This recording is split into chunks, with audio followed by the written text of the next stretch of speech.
The Didache, or the Lord's Teaching through the 12 Apostles to the Nations, is an early Christian instructional document written in the late 1st or early 2nd century AD, either in Antioch or Alexandria. The Didache is widely regarded as the earliest example of a Christian catechism, a document used to teach new converts the basics of the Christian faith. Despite the title, the document appears to be written to a primarily Jewish Christian audience. The author is unknown. The Didache is arranged in two parts. The first part is focused on basic moral principles, and the second on the rites and customs of the Church. The book opens by explaining that there are two ways or paths a person can take in life. One way leads to life, and the other to death. The way of life has two components. The first is to love the Lord your God with all your heart, and the second is to love your neighbor as yourself. This distinction would come to be known in later Christian writings as the two tables of the law. Among the evils mentioned in chapter 2 is the sin of procuring an abortion. After using the Ten Commandments and the Sermon on the Mount to lay out these basic principles, the author gives two addresses beginning with the phrase, "My son," hearkening back to the literary style found in the book of Proverbs. The first address discourages the reader from using magic, astrology, and impatience.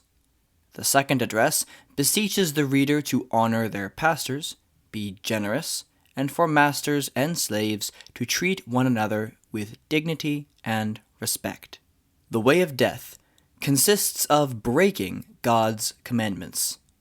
The author draws from texts such as Galatians 5:19-21 and expands it using other biblical prohibitions to create an exhaustive list of deadly sins. In conclusion of the section, the author implores the reader not to stray from the aforementioned teachings, and to obey them as best as possible, as well as to abstain from meat sacrificed to idols. The second part is split into two sections, one on sacraments and prayer, and the other on church polity.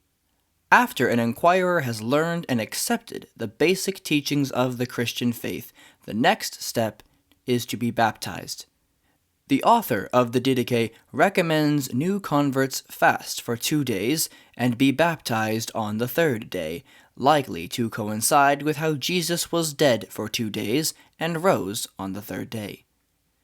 The author specifies baptism to be administered in the triune name, and also expresses a preference for baptisms to be administered in cold, running water by immersion. However, if none of these criteria can be met, the baptism may be administered by pouring. As it was common for the Pharisees to fast on Mondays and Thursdays, the Didache prescribes Christian fasting to be done on Wednesdays and Fridays. And no, eating only fish on Friday is not the same thing. Sorry, Catholics. Concerning prayer, Didache prescribes the Lord's Prayer to be prayed 3 times a day, as ancient Jewish tradition prescribed prayer during the morning and evening sacrifices and at midday, the time Christ hung on the cross. The Eucharist, or Thanksgiving meal, is a reenactment of the Lord's Supper. It is important to note that the liturgical rubrics given aren't enough to fully reconstruct what an early church celebration of communion would have looked like. But there are a few things we can say. The blessings over the cup and bread, in that order, followed the same pattern as the Jewish barakah blessing. The text exhorts the reader not to allow the unbaptized to partake of the sacred meal. After the eating has concluded, a final prayer is given, petitioning God to remember to deliver His church and looking forward to the second coming of Christ. on church polity. At this point in time, Christian prophets were commonplace and seen as a separate office from bishops and deacons. First, the text deals with how to identify false prophets. False prophets are identified by their greed and for their abuse of the generosity of the church. Even a prophet who speaks the truth is still considered false if his conduct is impure. In the early church, there were two types of prophets: traveling prophets and settling prophets. Traveling prophets were only to take up residence in a Christian home for at most 3 days. Settling prophets were prophets who lived in the community, had their own occupation, and contributed to the needs of the local church. Such individuals were to be treated like high priests in the Christian community.